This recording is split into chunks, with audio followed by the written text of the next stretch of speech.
Friends, इस video में cotton making process के बारे में पढ़ेंगे जो यूजीसी नेट होम साइंस के लिए इंपॉर्टेंट टॉपिक है।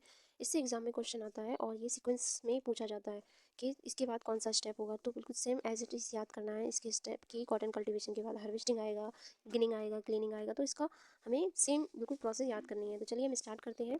फर्स्ट पॉइंट है इसका कॉटन कल्टीवेशन। तो कॉटन कल्टीवेशन में मतलब इसमें ये जानेंगे कि कॉटन की कल्टीवेशन के लिए कैसे क्लाइमेट की आवश्यकता होती है। तो कॉटन कल्टीवेशन के लिए वार्म क्लाइमेट की ज़रूरत होती है, गर्म जलवायु की आवश्यकता होती है और इसमें फर्टाइल सॉइल की ज़रूरत होती है और थोड़ा रेनफॉल भी हो तो कॉटन की कल्टीवेशन अच्छी होती है।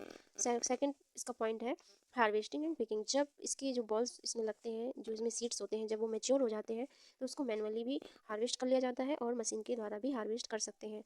थर्ड इसका पॉइंट है गिनिंग मतलब कि जो उसमें बॉल होती है उसमें फाइबर होता है, तो उन सीड्स को और फाइबर को अलग करने की प्रोसेस को गिनिंग बोलते हैं। क्लीनिंग प्रोसेस, गिनिंग के बाद क्लीनिंग प्रोसेस आती है।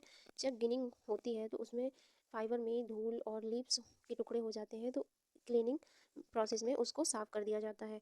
फिर इसके बाद आता है कार्डिंग। कार्डिंग प्रोसेस में होता है जो क्लीनिंग के बाद जो फाइबर आता है कार्डिंग में, तो इसमें कॉम्बिंग की जाती है। कार्डिंग में छोटे बड़े रेशे को अलग किया जाता है और जो भी क्लीनिंग प्रोसेस में जो गंदगी रह गई है, वो डस्ट रह गई, वो इसमें साफ़ हो जाएगी और इसमें पट्टियाँ जैसे बन जाती हैं ढीली ढीली, जिसे स्लाइवर बोलते हैं।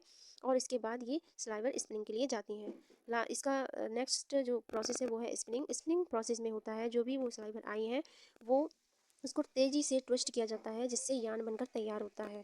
तो ये हो गया स्पिनिंग प्रोसेस। इसके बाद आता है वीविंग प्रोसेस। वीविंग प्रोसेस और निटिंग प्रोसेस। तो वीविंग प्रोसेस में करगे पर कपड़ा बनता है, जो भी यार्न आता है वो वेप्ड यार्न और वार्प यार्न से करगे पर कपड़ा बनता है। और निटिंग प्रोसेस में ये होता है उसमें लूप्स बनते हैं, इसमें वेप्ड यार्न नहीं होता है वैसे, और इसमें लूप्स बनाए जाते हैं। नेक्स्ट है फिनिशिंग। फिनिशिंग में कपड़े की इसको ड्यूरेबिलिटी बढ़ाने के लिए और उसमें शाइनिंग लाने के लिए फिनिशिंग की जाती है। फंक्शनल भी फिनिशिंग होती है, कई प्रकार की फिनिशिंग होती है, जैसे कि स्ट्रिंग रेजिस्टेंस सिकुड़ने से बचाता है कपड़े को, और फायर रेजिस्टेंस आग से बचाता है, माइक्रोबियल ग्रोथ होती है फंगस तो वो भी नहीं लग पाती, ऐसी ऐसी फिनिशिंग हो जाती हैं। तो सबसे ज़्यादा कॉटन में मर्सराइजिंग फिनिशिंग होती है। इस सारे प्रोसेस के बाद हमें कॉटन फैब्रिक मिल जाता है।